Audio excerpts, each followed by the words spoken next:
বাহ, তুমি তো 3টে প্রশ্নের উত্তর দিয়ে দিলে। এখন থেকে আমি তোমার হুকুমের দাস। তুমি চাইলে আমাকে যে কোনো প্রশ্নই করতে পারো। তারপর কাহিনী আবারও বর্তমানে ফিরে আসে, যেখানে ওই অখ্রি মুক্তারাজ্যে সেই জাদুর আয়নাটির সামনে ছিল। হাই ও ঘড়ি, কি অবস্থা তোমার? তারপর বলো, আমাকে কি জন্য স্মরণ করেছো? আমি কিভাবে তোমাকে সাহায্য করতে পারি? শোনো, আমার এই মহলে 3জন মানুষ এসে আমার একটি শিকারকে কেড়ে নিয়েছে। এই 3জনকে আমি খুঁজে বের করতে চাই। এরপর সেই অখরি গোলকটির মধ্যে দেখায় নায়না, মাধব আর তাদের সন্তানকে। তুমি শুধু আমাকে এইটুকু বলো যে আমি এদেরকে কোথায় গেলে পাবো, আর বাকিটা আমি দেখতেছি। দেখো অখরি, এরা কোথায় আছে সেটা আমি খুব ভালো করেই জানি, কিন্তু এটা আমি তোমাকে বলতে পারবো না। বলতে পারবে না কেন? তুমি তো বলেছিলে যে আমার যে কোনো প্রশ্নের উত্তর দেওয়ার জন্য তুমি প্রস্তুত। তা ঠিক আছে, কিন্তু আমার কিছু নিয়ম কারণ হচ্ছে, যারা আমার ক্লায়েন্ট রয়েছে তাদের তথ্য আমি কখনো শেয়ার করতে পারবো না। সেও তোমার মতো আমাকে অর্জন করেছিল, তাই আমি তার তথ্য দিয়ে তোমাকে সাহায্য করতে পারবো না। সেও যদি তোমার ব্যাপারে তথ্য চায়, তুমি কোথায় আছো, সেটাও আমি তাকে বলে সাহায্য করতে পারবো না। ও আচ্ছা, এই ব্যাপার। আচ্ছা ঠিক আছে, তুমি এটা ডাইরেক্টলি বলতে না পারলেও কিছু না কিছু একটা উপায় তো দেখাতে পারো। হ্যাঁ, অবশ্যই, কেন নয়। তুমি যদি সমাধান চাও তাহলে সাধু শঙ্করের কাছে যাও। তার কাছে গেলেই তুমি তোমার সমস্যার সমাধান পেয়ে যাবে। সাধু শঙ্কর, সে এখন কোথায় আছে? সে এখন উত্তরের জঙ্গলে একটি বিশেষ গাছের নিচে বসে ধ্যান করছে। এতটুকু বলে সে আয়নাটি এই জায়গা থেকে গায়েব হয়ে যায়। এখন আমি সাধু শঙ্করের কাছে যাব। এরপর দেখিস তোদের কি অবস্থা করে ছাড়ি।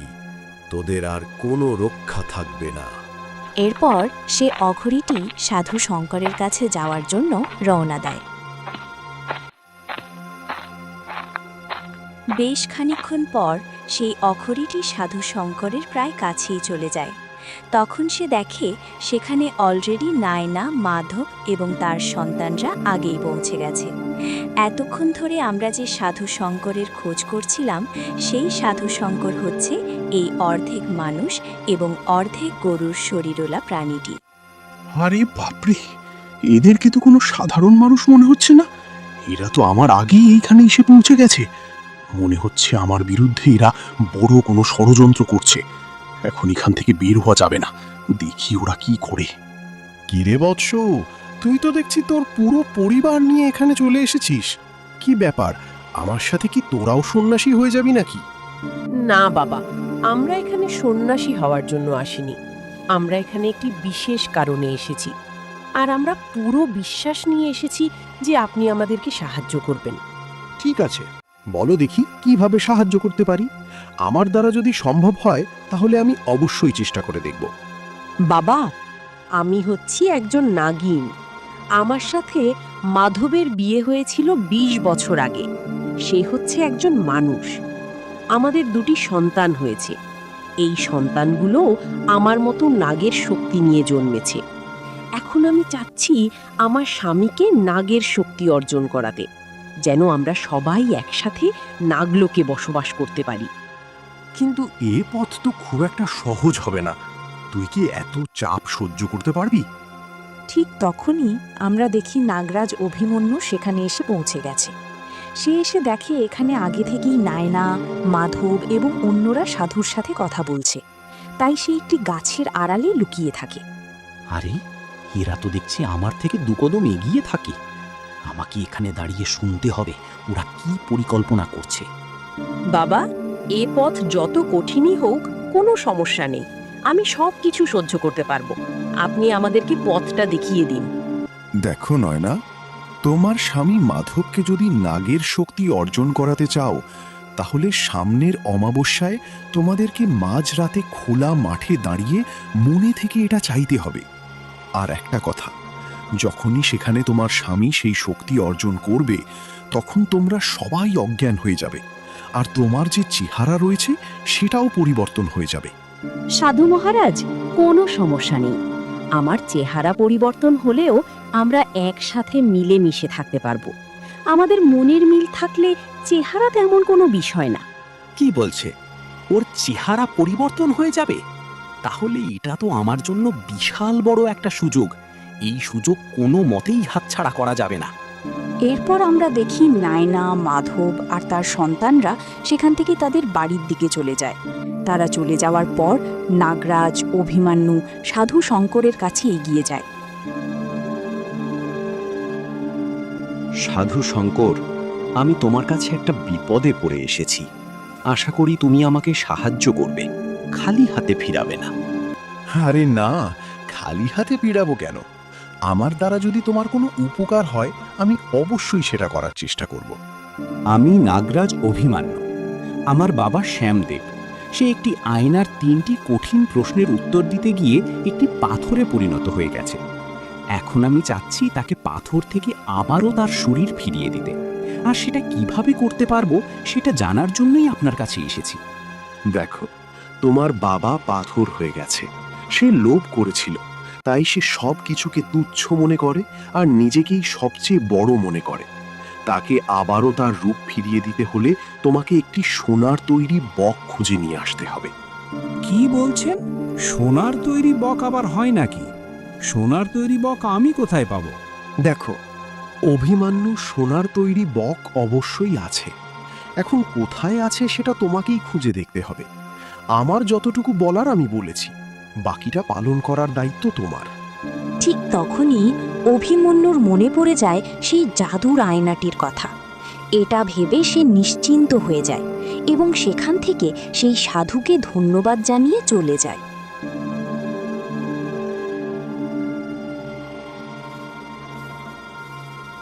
অভিমান্যু সেখান থেকে সোজা নাগলোকে চলে আসে। সেখানে তার একজন বান্ধবী ছিল, যে ছিল একটি কালনাগিনী। আরে অভিমন্যু, তুমি এখানে? আগে তো কখনো তোমাকে এখানে দেখতাম না। হঠাৎ কি মনে করে এখানে আসলে? আমি নিশ্চিত তুমি তোমার কোনো দরকারেই এখানে এসেছো। আরে কালনাগিনী, কি বলছো এসব? আমি কি শুধুমাত্র নিজের দরকারেই এখানে আসি নাকি? তোমার প্রতি তো আমার একটা আলাদা টান কাজ করে, একটা আলাদা ভালোবাসার কাজ করে। এজন্যই তো আমি মাঝে মধ্যে এখানে আসি। আরে বাপরে, বলো তো লাস্ট কবে এখানে এসেছো তোমার কি মনে আছে? আর হ্যাঁ, ভালোবাসা, এটা আবার তুমি জানো নাকি? আচ্ছা ঠিক আছে, এখন বলো এখানে কেন এসেছো? আসলে সত্যি বলতে তোমার কাছে আমি একটা সাহায্য চাইতে এসেছি।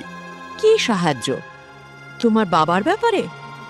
আমি জানি তোমার বাবা জাদুর আয়নার লোভে পাথর হয়ে গিয়েছে, কিন্তু তাকে তো সুস্থ করা আমার পক্ষে সম্ভব না। আমি তো এ বিষয়ে তোমাকে কোনো সাহায্য করতে পারবো না। আরে না নাগিনী, এই বিষয়ে না।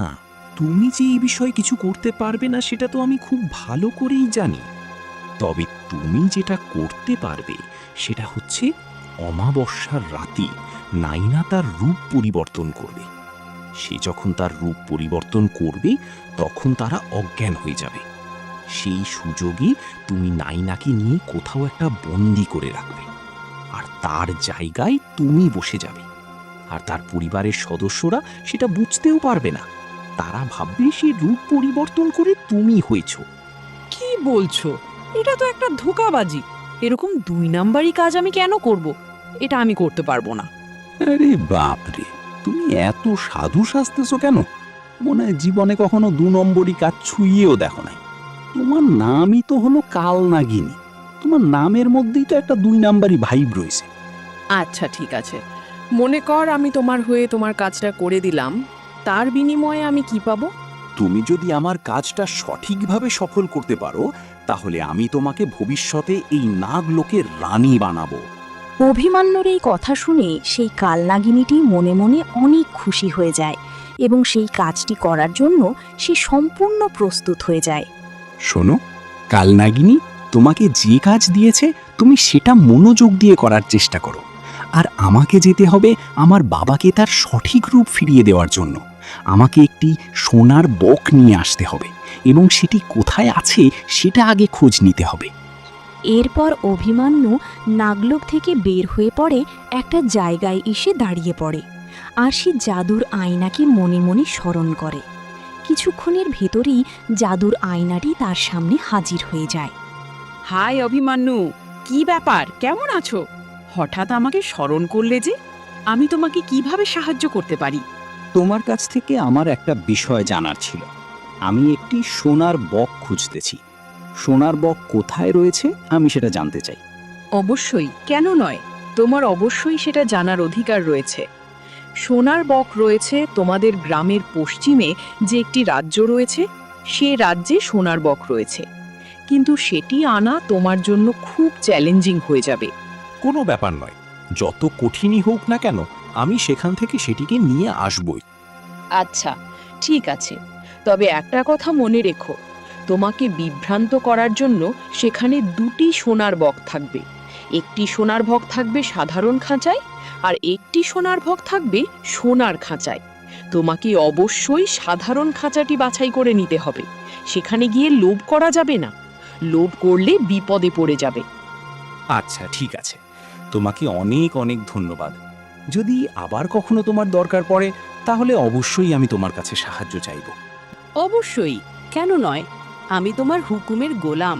তোমার যে কোনো প্রশ্নের উত্তর দেওয়ার জন্য আমি সম্পূর্ণ প্রস্তুত। এটা বলার পর আয়নাটি সেখান থেকে নিজে নিজেই গায়েব হয়ে যায়। তারপর অভিমান্যু আবারও সামনে চলতে থাকে। অন্যদিকে আমরা দেখি সবাই সেখান থেকে চলে যাওয়ার পর সেই সাধু শঙ্করের কাছে অসাধু লোকটি মানে সেই অখটিরই যায়। কি ব্যাপার অখরি, তোমার আবার এখানে আসার প্রয়োজন পড়ল কেন? এখানে তো সব সাধারণ মানুষরা এসে সাহায্য চায়। তোমার মতো অসাধারণ মানুষ এখানে কি মনে করে? আসলে আমার মুক্তা রাজ্য থেকে মানুষ এটা সেটা এসে নিয়ে যাচ্ছে। আমি এখান থেকে বাহিরে কোথাও গিয়ে শান্তিতে থাকতে পারি না। আমি আমার মুক্তা রাজ্যের জন্যে একটি রক্ষা কবচ তৈরি করতে চাই। বাহ, বেশ ভালো সিদ্ধান্ত। তোমার সিদ্ধান্ত নিঃসন্দেহে অনেক ভালো। তাহলে করে নাও, তোমার মুক্তা রাজ্যের চারদিকে একটি অদৃশ্য দেয়াল তৈরি করে দাও। তাহলেই তো আর কেউ এটার ভেতরে প্রবেশ করতে পারবে না। আসলে এটা যদি আমি পারতাম তাহলে আপনার কাছে আসতাম না। এমনিতে আমার রাজ্যে একটা প্রহরী রয়েছে, কিন্তু সেটা এআই অ্যাসিস্ট্যান্টের মতো। তাকে যে রুলসগুলো দেওয়া হয় সে শুধুমাত্র সেগুলোই পালন করে। তাই লোকজন তাকে বোকা বানিয়ে এটার ভেতরে প্রবেশ করে যায়। আচ্ছা ঠিক আছে, একটা কাজ কর, তুমি তোমার রাজ্যে ফিরে যাও। আমি সেটার একটা ব্যবস্থা করে দেব। তোমার রাজ্যের চারপাশে একটি অদৃশ্য দেয়াল তৈরি করে দেব, যাতে করে সেখানে আর কেউ প্রবেশ করতে না পারে। আচ্ছা ঠিক আছে, সাধু শঙ্কর, আপনাকে অনেক অনেক ধন্যবাদ আমাকে সাহায্য করার জন্য। এরপর সাধু শঙ্করের কাছ থেকে বিদায় নিয়ে সেই অসাধু লোকটি সেখান থেকে চলে যায়। অন্যদিকে নয়না, মাধব এবং তার সন্তানরা তারা তাদের রুমেই ছিল। আর আজকে রাতেই হবে অমাবস্যার রাত, যে রাতের অপেক্ষায় তারা এতদিন ছিল। মাধব, আজকে হচ্ছে অমাবস্যা, আর আজকের রাতেই আমাদেরকে আমাদের কাজটা সঠিকভাবে পালন করতে হবে। আমাদের এই মিশনের মাধ্যমে তুমি নাগের শক্তি অর্জন করবে, আর এতে করে আমার শারীরিক গঠন পরিবর্তন হবে, আমার চেহারা পরিবর্তন হয়ে যাবে। আশা করি আমার চেহারা পরিবর্তন হলেও তুমি আমাকে চিনবে। হ্যাঁ নায়না, আমি অবশ্যই তোমাকে চিনতে পারবো। তোমার চেহারা যেরকমই পরিবর্তন হোক না কেন তাতে আমার কোনো সমস্যা নাই। সবশেষে আমরা সবাই মিলেমিশে একসাথে বসবাস করতে পারলেই সবচেয়ে ভালো হবে। মা এবং বাবা, তোমরা এত চিন্তা করছো কেন? ওখানে তো শুধু আমরা 4 জনে থাকব। আমরা তো সাথে করে সেখানে অন্য আর কাউকে নিয়ে যাব না। তো আমরা যখন আমাদের কাজটা কমপ্লিট করব, তারপর আমরা সবাই অজ্ঞান হয়ে যাব। জ্ঞান ফেরার পর যখন আমরা সবাই সেখানে থাকব, তখনই আমরা বুঝতে পারবো আমাদের মাকে। হ্যাঁ, মাধব অর্জুন ঠিকই বলেছে।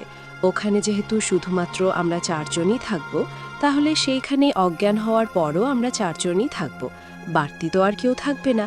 তাহলে আমাকে চিনতে তোমাদের সমস্যা হওয়ার কথা না। অন্যদিকে সেই কালনাগিনী ও তার পরিকল্পনা করছে সে কিভাবে তাদের ভেতরে ঢুকে পড়বে। আমাকে যে করেই হোক সেই নায়নাকে বন্দি করতে হবে, কারণ সে তখন অজ্ঞান থাকবে। তাকে বন্দি করে আমি তাকে বেঁধে রাখব, আর তার জায়গায় আমি প্রতিস্থাপিত হয়ে যাব। এতে করে ওরা কেউ বুঝতেই পারবে না আমি যে নায়না নই। এরপর দেখতে দেখতে রাত হয়ে যায় আর রাতের একদম গভীর সময়টা চলে আসে, যে সময়ের কথা সাধু শঙ্কর বলেছিল। নায়না, মাধব এবং তার পরিবারের সবাই একটি খোলা মাঠে চলে যায়। তখনই অন্যদিকে গাছের পেছনে আমরা কাল নাগিনীকে লুকিয়ে থাকতে দেখি। বাদব, একটু পরে 12টা বেজে যাবে। ঠিক তখনই আমরা সবাই অজ্ঞান হয়ে যাব। তারপর যখন আমরা সবাই আবারও জ্ঞান ফিরে পাব, তখন দেখবে আমার চেহারা সম্পূর্ণ পরিবর্তন হয়ে গেছে। ঠিক আছে নায়না, আমরা সম্পূর্ণ প্রস্তুত রয়েছি, কোনো সমস্যা নেই। আমরা জানি তোমার চেহারা পরিবর্তন হয়ে যাবে, আর তোমার চেহারা পরিবর্তন হওয়ার পর কেমন দেখাবে সেটা আমরা কিছু সময়ের ভেতরে জানতে পারব। অন্যদিকে গাছের পেছনে লুকিয়ে সেই কালনাগিনীটি সেই সময়েরই অপেক্ষা করছে, কখন তারা সবাই অজ্ঞান হয়ে যাবে আর সেই নায়নাকে বন্দি করে রাখবে। তোরা যতই পরিকল্পনা করিস না কেন, তোদের সবার শেষে আমার পরিকল্পনায় কাজে লাগবে। একটু পর তোদের সাথে কি হতে চলেছে তা তোরা কল্পনাও করতে পারতেছিস না। শুধুমাত্র সেই সময়টা আসুক যখন তুই সহ তোরা সবাই অজ্ঞান হয়ে যাবি। এরপর আমি পুরো খেলাই বদলে দেব।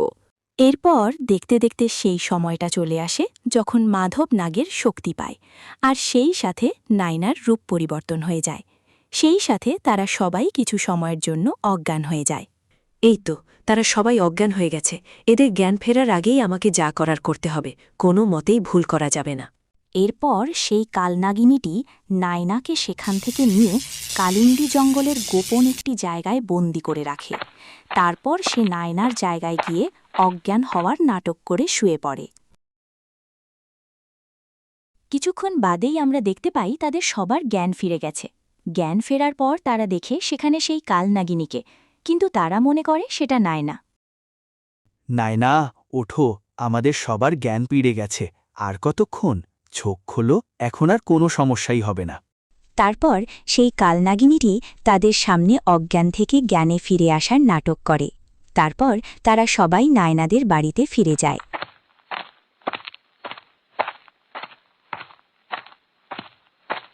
অন্যদিকে আমরা দেখি নাগরাজ অভিমন্যু ততক্ষণে তাদের পাশের রাজ্যে চলে যায় সেই সোনার বকটাকে নিয়ে আসার জন্য, যেটা আনতে পারলে সে তার বাবাকে আবারও পাথর থেকে আসল রূপ ফিরিয়ে দিতে পারবে। তারপর নাগরাজ অভিমন্যু সেখানে সেই জাদুর আয়নাকে আবারও ডেকে আনে। হাই অভিমান্যু, আমি কিভাবে তোমাকে সাহায্য করতে পারি, দয়া করে বলো। আচ্ছা শোনো, তুমি তো আমাকে বলেছ এই রাজ্যে সেই সোনার বককে আমি পেয়ে যাব, কিন্তু রাজ্যের ঠিক কোন জায়গায় বকটিকে রাখা হয়েছে সেটা যদি আমাকে বলতে তাহলে অনেক উপকার হতো।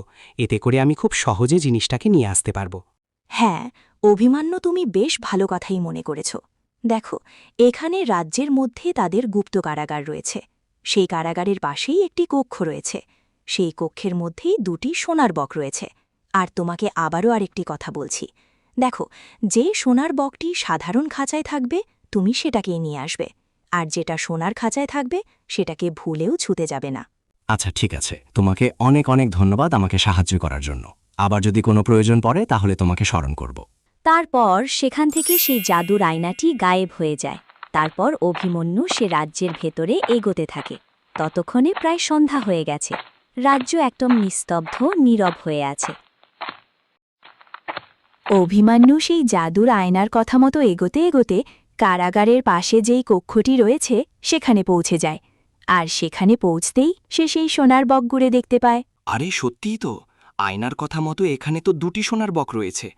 একটি রয়েছে সাধারণ খাঁচার ভেতরে আর অন্যটি রয়েছে সোনার খাঁচার ভেতরে। আমার মনে হয় আয়না আমাকে ঠকাচ্ছে, এজন্যই আমাকে সাধারণ খাঁচা থেকে বকটিকে নিতে বলেছে। আমি একটা কাজ করি, সোনার খাঁচা থেকে বকটিকে নিয়ে যাই। এরপর অভিমন্যু চালাকি করে সেই সোনার খাঁচাতে থাকা বকটিকে স্পর্শ করার সাথে সাথেই সেই বকটি জোরে চিৎকার করে ওঠে। সাথে সাথে রাজ্যের সবাই সতর্ক হয়ে যায়, আর কিছুক্ষণের ভেতরে প্রহরীরা সেখানে চলে আসে।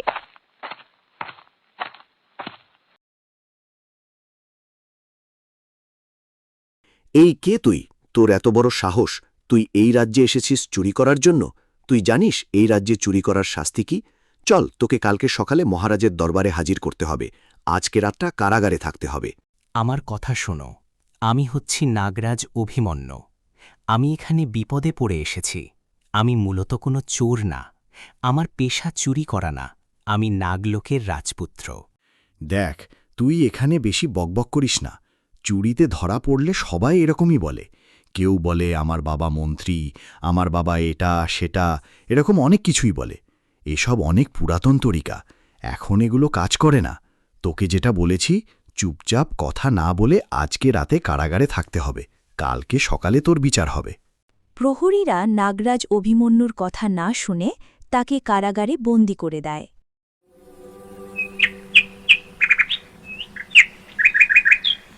তারপর দেখতে দেখতে সকাল হয়ে যায়, আর সকালবেলা দেখা যায় রাজসভায় অভিমন্যুকে রাজার দরবারে হাজির করা হয়েছে। এখন তার বিচার করা হবে। কি ব্যাপার প্রহরী? এই লোকটা কে, আর একে এখানে কেন হাজির করেছ? এর নামে কি কোনো বিচার রয়েছে, নাকি এ কোনো পুরাতন অপরাধী? না মহারাজ, এর নামে কোনো বিচার ছিল না। এ গতকালকে রাতে আমাদের রাজ্যে চুরি করতে এসেছিল। আর সে কি চুরি করতে এসেছিল সেটা জানলে আপনি অবাক হয়ে যাবেন। কি বলছো? ও কি এমন চুরি করতে এসেছিল যেটা জানলে আমি অবাক হয়ে যাব? দেরি না করে সেটা বলো, সে কি চুরি করতে এসেছিল? মহারাজ, গতকালকে রাত্রিবেলা যখন সবাই ঘুমিয়ে পড়েছিল, ঠিক সেই সময় সে আমাদের কারাগারের পাশে গোপন কক্ষে যে সোনার বকগুলো রয়েছে সেগুলো চুরি করতে এসেছিল। ভাগ্য ভালো যে সে বকগুলো চিৎকার করেছে, তাই আমরা বুঝতে পেরেছি, না হলে তো সে এগুলো এতক্ষণে চুরি করে নিয়ে পালিয়ে যেত। কি বলছো? আমাদের রাজ্যে যে সোনার বক রয়েছে, এ খবর বাহিরে গেল কিভাবে? ও কিভাবে জানতে পারল? আর ওর এত বড় সাহস, ও আমার কলিজায় হাত দিতে এসেছে? ওকে নিয়ে গিয়ে ফাঁসিতে ঝুলিয়ে দাও, গ্রামের সবার সামনে ফাঁসি দেবে, যাতে পরবর্তীতে এ ধরনের কাজ করতে গেলে সবার কলিজা কেঁপে ওঠে। মহারাজ, দয়া করে আমার কথা শুনুন। আমি কোনো চোর নই। আমি বিপদে পড়ে এখানে চুরি করতে এসেছি। আমি নাগলোক থেকে এসেছি। আমি নাগরাজ অভিমন্যুর নাগলোকের রাজপুত্র। দয়া করে আমার কথা বিশ্বাস করুন। আমার চেহারা দেখে কি তোর আবোল মনে হয়? তুই যেটা বলিস আমি সেটাই বিশ্বাস করব? একজন রাজপুত্র কেন চুরি করতে আসবে? আর সবচেয়ে বড় কথা, আমার রাজ্যে যে এগুলো রয়েছে সেটা সম্পর্কে তো আমি কাউকে জানাইনি। তাহলে তুই কিভাবে জানতে পারলি? মহারাজ, আপনি তো এটা থেকেও বুঝতে পারেন যে আমি সাধারণ কেউ নই। কারণ সাধারণ কারো পক্ষে তো এই বকগুলো যে এখানে আছে সেটা জানা সম্ভব নয়।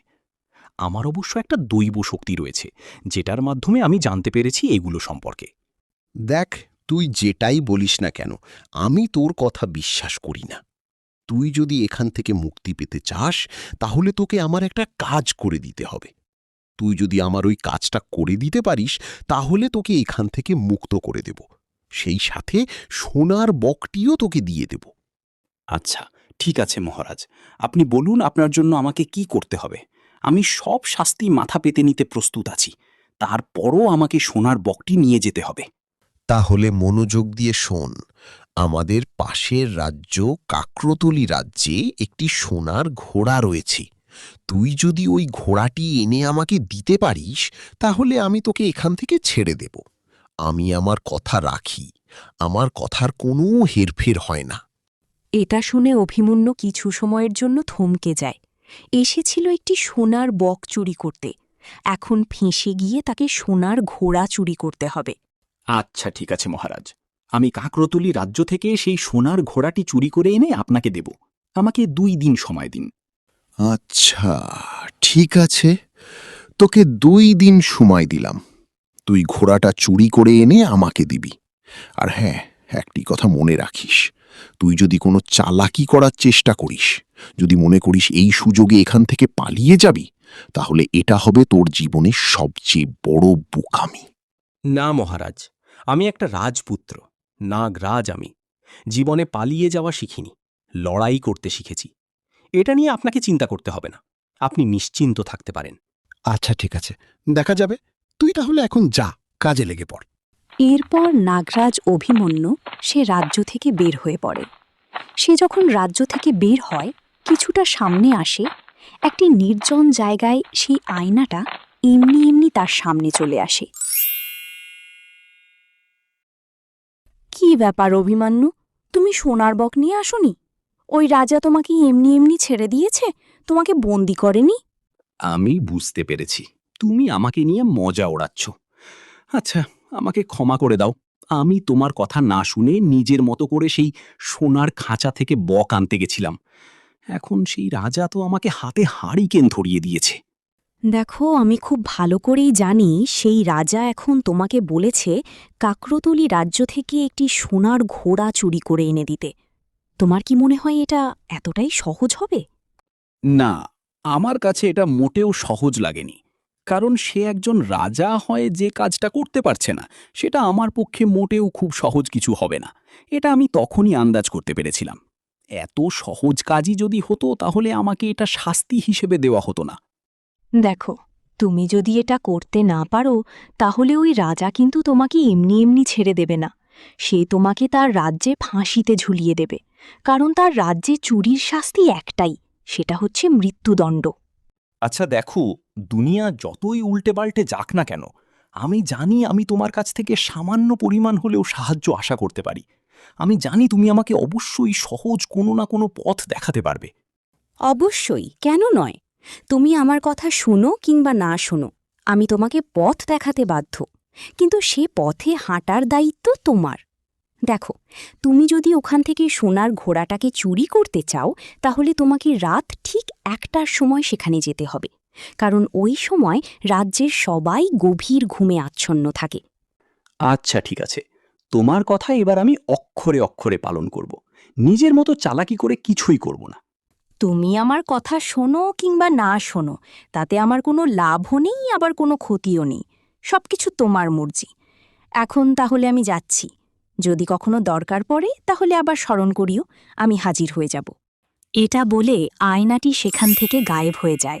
তারপর আমরা দেখি অভিমন্যু সেই রাজ্যের উদ্দেশ্যে এগিয়ে যাচ্ছে যে রাজ্যে সেই সোনার ঘোড়াটি রয়েছে, অর্থাৎ কাকরতলি রাজ্য।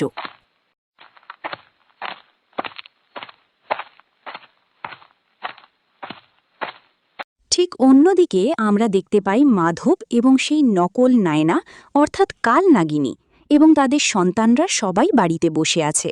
আচ্ছা নায়না, এখন তো আমার শরীরে নাগের শক্তি রয়েছে। আমি তো এখন একজন নাগ হয়ে গেছি। এখন তো আমাদের নাগলোকে যাওয়ার কথা। আমরা আবার আমাদের বাড়িতে কেন ফিরে এসেছি? আরে মাধব, এত ধৈর্যহারা হলে কি করে হবে? একটু অপেক্ষা করো, আমরা অবশ্যই নাগলোকে চলে যাব।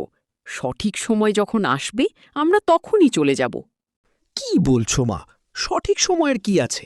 আমাদের ঠিকানা তো হলো সেই নাগলোক। এখানে যাতে আবার সময়ের কি দরকার? ওইটা তো আমাদের এলাকা। আমরা তো যখন খুশি সেখানে যেতে পারি। শোনো অর্জুন, আমি যেটা বলছি সেটাই করতে হবে। তুমি এখনো বাচ্চা, তুমি এগুলো বুঝবে না। সমস্যা নেই, ধীরে ধীরে সেগুলো বুঝে যাবে। আমি যেহেতু বলছি, সময় হলে আমরা সেখানে যাব। ঠিক সময় আমরা সেখানে যাব। আর যখন সময় হবে তখন আমি নিজেই তোমাদেরকে বলবো। অর্জুনের কাছে তার মায়ের ব্যবহারটা মোটেও ভালো লাগেনি, কারণ এটা তো তার মাই না। তার মা হলে কখনোই এভাবে কথা বলতো না।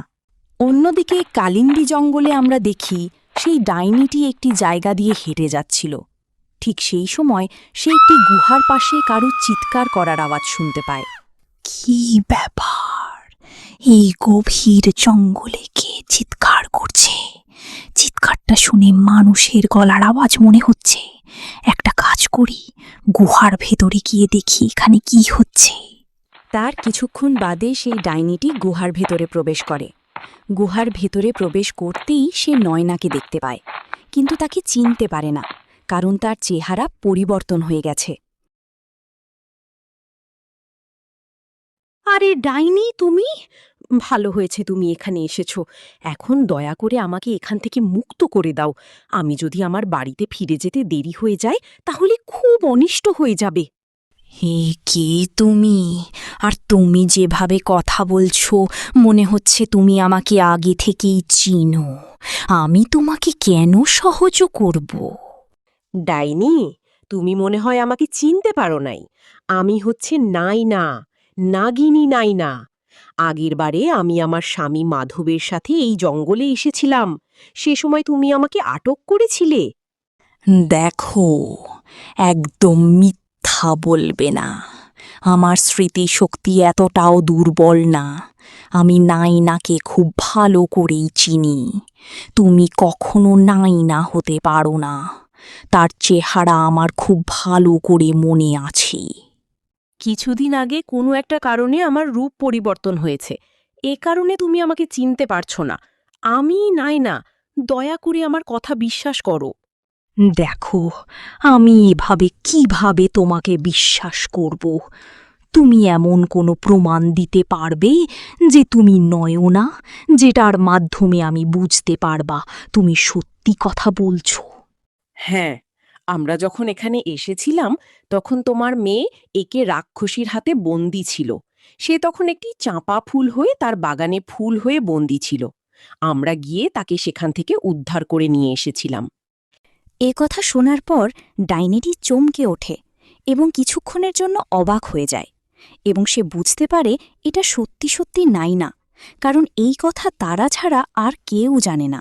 এরপর সেই ডাইনিটি নায়নাকে খাঁচা থেকে বাহিরে বের করে নিয়ে আসে।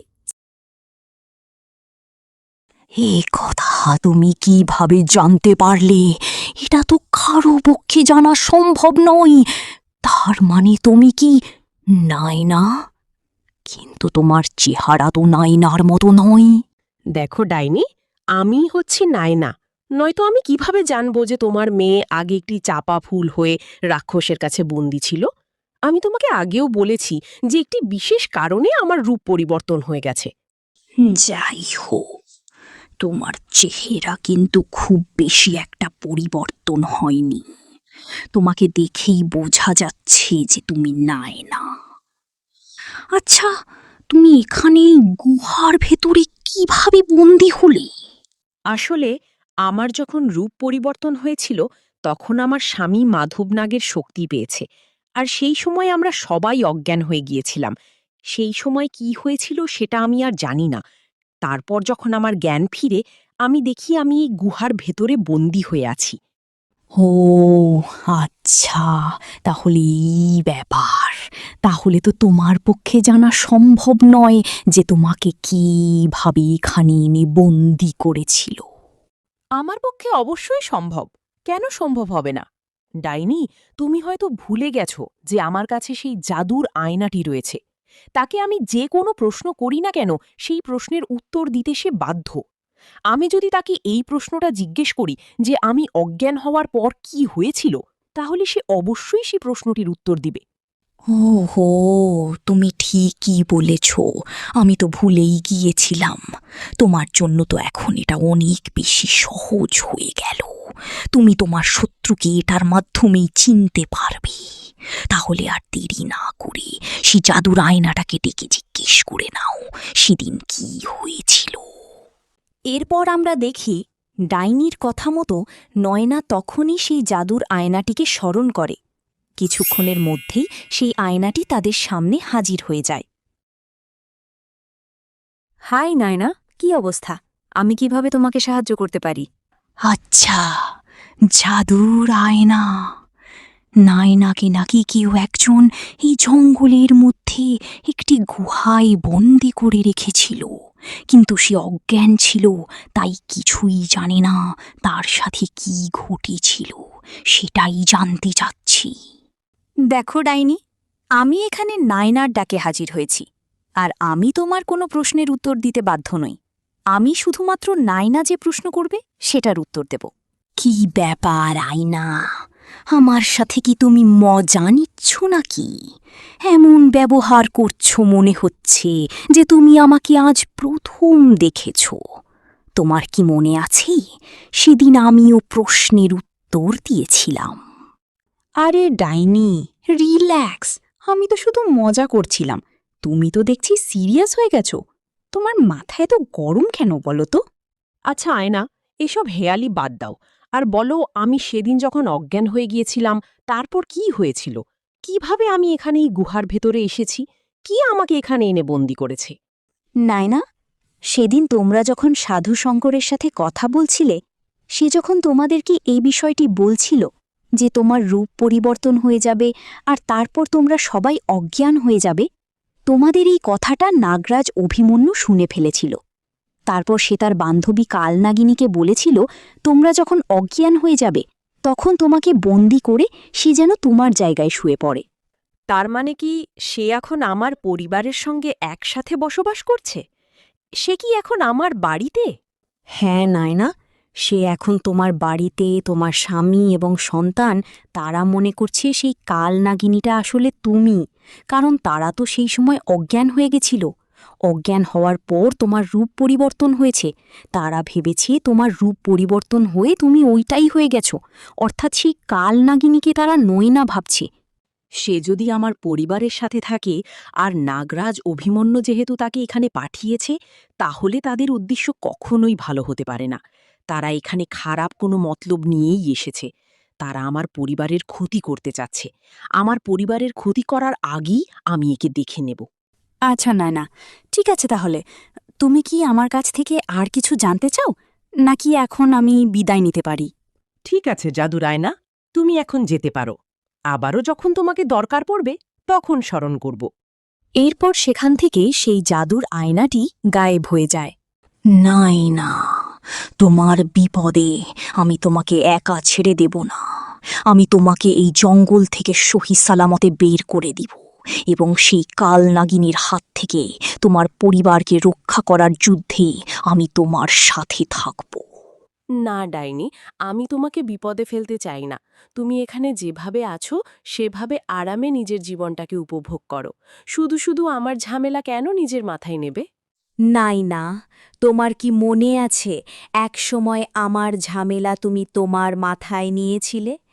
আমার মেয়েকে আমি শত চেষ্টা করার পরও উদ্ধার করতে পারিনি, কিন্তু তুমি এবং মাধব দুজনে মিলে আমার সমস্যাটা সমাধান করে দিয়েছ এবং আমার মেয়েকে ফুল থেকে মানুষ করার জন্য পরীর রাজ্য পর্যন্ত তোমরা আমার সঙ্গে ছিলে।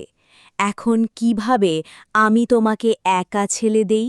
আচ্ছা ঠিক আছে, আমি বুঝতে পেরেছি তুমি আমার কথা কিছুতেই শুনবে না।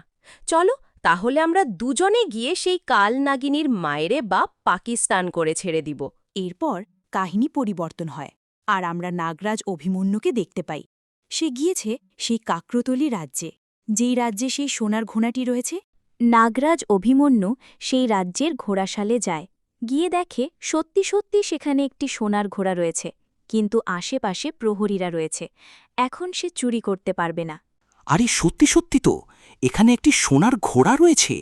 আমি কি সত্যি সত্যি দেখছি, নাকি এটা কোনো স্বপ্ন ঘোড়া, তাও আবার সোনার তৈরি, তাও আবার জীবিত প্রাণী? এটা তো কোনো মূর্তি নয়। আর এখানে তো আশেপাশে অনেকগুলো প্রহরী রয়েছে। আমি একটা কাজ করি, রাজ্যের ভেতরে গিয়ে কোথাও একটা লুকিয়ে থাকি। যখন সবাই ঘুমিয়ে যাবে তখন বের হয়ে আসব আর আস্তে করে ঘোড়াটিকে নিয়ে উধাও হয়ে যাব। এরপর নাগরাজ অভিমন্যু চুপি চুপি গিয়ে রাজ্যের ভেতরে একটি গোপন কুঠুরিতে লুকিয়ে পড়ে। দেখতে দেখতে সন্ধ্যা হয়ে যায় আর রাত এগুতে এগুতে রাত অনেক গভীর হয়ে যায়।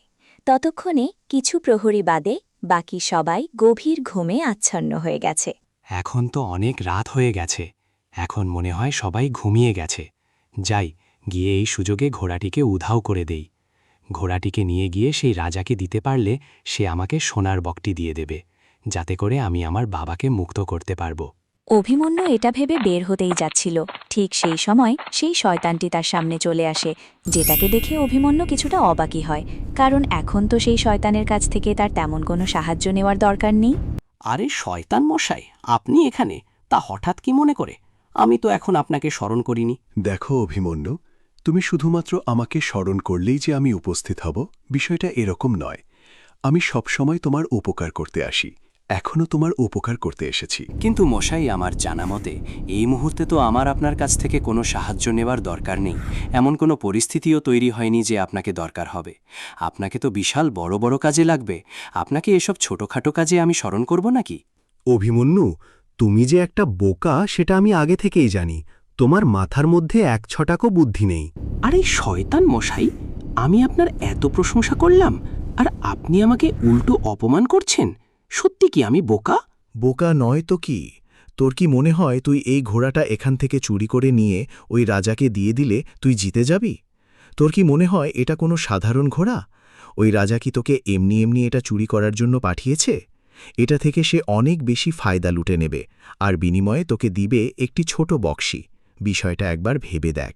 আরে হ্যাঁ, তুমি তো সত্যিই বলছো। আমি তো আগে এটা ভেবে দেখিনি। যেহেতু জিনিসটা আমি চুরি করছি, তাহলে সেটাকে আমি নিয়ে চলে যাই। এই জিনিসটা আমি কেন ওই রাজাকে দিতে যাব? আমি কেন তার গোলামি খাটব? শয়তানটি তাকে কুমন্ত্রণা দিয়ে সেখান থেকে গায়েব হয়ে যায়। আর অভিমন্যু তো হচ্ছে একটা মাথামোটা, সেও শয়তানের কুমন্ত্রণা তার গায়ে লাগিয়ে নেয়। এরপর অভিমন্যু আস্তে আস্তে প্রাসাদের ভেতর থেকে বের হয়ে ঘোড়াশালের দিকে যায়। তারপর যখন সেই ওই ঘোড়াটি পেয়ে যায়, তখন সেই ঘোড়াটিকে নিয়ে সে আস্তে আস্তে সেখান থেকে কেটে পড়ে।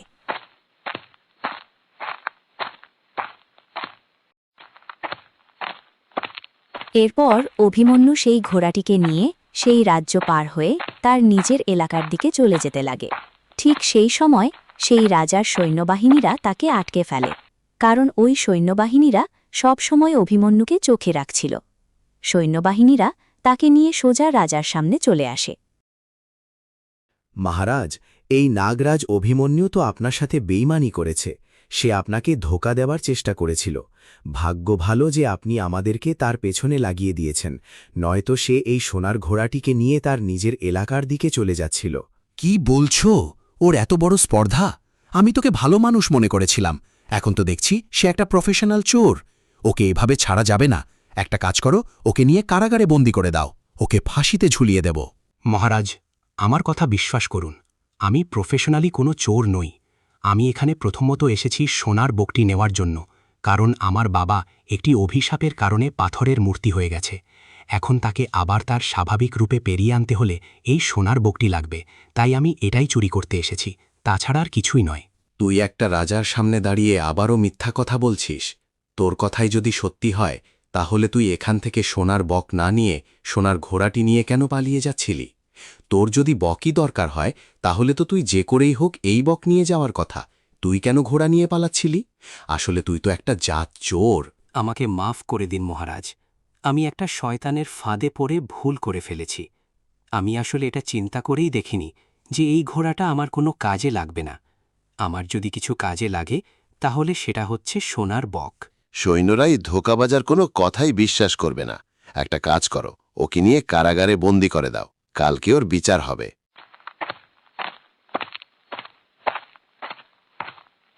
তারপর মহারাজ অভিমন্যুর কোনো কথাই শোনে না। সৈন্যবাহিনী তাকে ধরে নিয়ে কারাগারে বন্দি করে দেয়। কেন যে ওই শয়তানের ফাঁদে পড়তে গেলাম? এখন আমি এখান থেকে কিভাবে বেঁচে বের হব? একটা কাজ করি, জাদুর আয়নাকে জিজ্ঞেস করে দেখি তার কাছ থেকে কোনো সাহায্য পাই কিনা।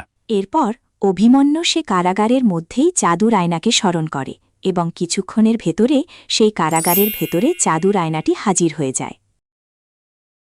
হাই অভিমন্যু, অভিনন্দন, তোমাকে ফুলের শুভেচ্ছা। কংগ্র্যাচুলেশন, তুমি আবারও এই রাজার কাছে বন্দী হয়ে গিয়েছ। বলো তো, তোমার মতো এরকম অর্জন আর কেউ পড়তে পারবে কিনা? আমি জানি তুমি আমাকে নিয়ে মজা উড়াচ্ছ, কারণ আমি আবারও লোভে ফেসে গেছি। কিন্তু এবার আমার কোনো দোষ ছিল না। দোষ ছিল। এটা বলে অভিমন্যু থেমে যায়। সে আর সেই শয়তানের কথা বলে না। তার মনে ভয় হয়, যদি সে শয়তানের ব্যাপারে কিছু তাকে বলে, যদি সে এটাও যদি কোনোভাবে জেনে যায় যে এই আয়নাকে রপ্ত করতে গিয়ে সে যে প্রশ্নের উত্তরগুলো দিয়েছিল, সে উত্তরগুলো সেই শয়তানটা তাকে বলে দিয়েছিল। এজন্য সে চুপ করে যায়। কি ব্যাপার, চুপ করে গেলে কেন? নিজের দোষটা তো অন্য কারোর উপর চাপিয়ে দিতে চাইছিলে। ছাপিয়ে দাও, সমস্যা কি? তুমি নাটক করো, আমি নাটক দেখি, কিন্তু আমি কিছুই বলি না, কারণ নাটক দেখতে আমার ভালো লাগে। আচ্ছা আয়না, আমি জানি আমি ভুল করেছি, আর তোমার কথাও আমি শুনিনি। এরকমটা দুইবার হয়ে গেছে। দয়া করে এসব ভুলে যাও আর আমাকে ক্ষমা করে দাও। আরে ভাই, তোমার মাথায় যদি সামান্য পরিমাণ বুদ্ধিও থাকে, তাহলে তোমার একবার চিন্তা করা উচিত ছিল তোমার ওই সোনার ঘোড়াটি কোনো কাজেই লাগবে না। তোমার কাজে লাগবে শুধুমাত্র সোনার বক, যেটা দিয়ে তুমি তোমার বাবাকে সুস্থ করতে পারবে। আচ্ছা ঠিক আছে, তুমি আমাকে এখন একটি উপায় বলো যেটার মাধ্যমে আমি এখান থেকে মুক্তি হতে পারবো। এই রাজা তো খুবই কঠোর, তার মন অনেক শক্ত। হ্যাঁ, অবশ্যই, কেন নয়? আমি তো তোমার হুকুমের গোলাম। তুমি যে কোনো প্রশ্নই করো না কেন, আমি সেটার উত্তর দিতে বাধ্য। মনে রেখো, শুধুমাত্র প্রশ্নের উত্তরই আমি দিয়ে থাকি। এর থেকে বেশি কিছু না। হ্যাঁ, আমি জানি তুমি শুধুমাত্র প্রশ্নের উত্তরই দাও। এখন বলো, আমি এখান থেকে কিভাবে বের হয়ে যেতে পারবো? আরে সেটা তো খুবই সহজ। মহারাজ যদি তোমাকে এই দরজা খুলে দিয়ে বলে যে অভিমন্যু এখান থেকে চলে যাও, তাহলেই শুধুমাত্র তুমি এখান থেকে বের হতে পারবে। এছাড়া আর দ্বিতীয় কোনো উপায় নেই। আয়নাটির কথায় স্পষ্টই তাকে অবহেলা করার চাপ দেখা যাচ্ছে এবং আয়নাটি কথা বলে সেখান থেকে গায়েব হয়ে যায়। তার কিছুক্ষণ বাদে আমরা দেখি সেই রাজা অভিমন্যুর কাছে সেই কারাগারে আসে। অভিমন্যু, তুমি কি তোমার শাস্তি থেকে মুক্তি পেতে চাও? যদি তুমি আমার কথা মতো কাজ করো, তাহলে আমি তোমাকে এই শাস্তি থেকে মুক্ত করে দেব। হ্যাঁ মহারাজ, অবশ্যই, কেন নয়। আমি আর আপনার সাথে কোনো 2 নাম্বারই করব না। আপনি বলুন আমাকে কি করতে হবে। আপনি যেটা বলেন না কেন, আমি সেটাই করব। ঠিক আছে, আসলে আমার ছোটবেলা থেকেই বিভিন্ন সোনার জিনিস কালেকশনে রাখার একটি শখ ছিল। সেজন্যেই আমি সোনার বক, সোনার ঘোড়া এখানে এনে রেখেছি। আর আমার কালেকশনে যেহেতু 2টি সোনার বক রয়েছে, তার মধ্য থেকে একটি আমি তোকে দিয়ে দেব। ঠিক আছে, আমি আপনার কথা বুঝতে পেরেছি। এখন বলুন যে আমাকে কি করতে হবে, আমার বর্তমানের মিশন কি? বাহ, তুমি তো খুব সহজেই বুঝে গেছো যে তোমাকে আমি আরও একটি মিশন দিতে যাচ্ছি। তুমি খুবই বুদ্ধিমান। তাহলে শোনো, আমাদের রাজ্যে জঙ্গলের মাঝখানে একটি বাড়ি রয়েছে। সেটা কোনো রাজার বাড়ি নয়, একটা কৃষকের বাড়ি। সেখানে একটি সোনার গরু রয়েছে। সেই গরুটি তুমি আমাকে চুরি করে এনে দেবে। তো বন্ধুরা, 18 নম্বর পর্বটি এখানেই শেষ হয়ে যায়। এরপর কি হয়েছিল সেটা জানতে হলে তোমাদেরকে পরবর্তী পর্বের জন্য অপেক্ষা করতে হবে। আর পরের পর্ব দেখতে চাইলে ভিডিওতে লাইক দিয়ে কমেন্টে পর্ব 19 লিখে কমেন্ট করো। যত বেশি কমেন্ট হবে তত তাড়াতাড়ি পরের পর্ব দিয়ে দেওয়া হবে।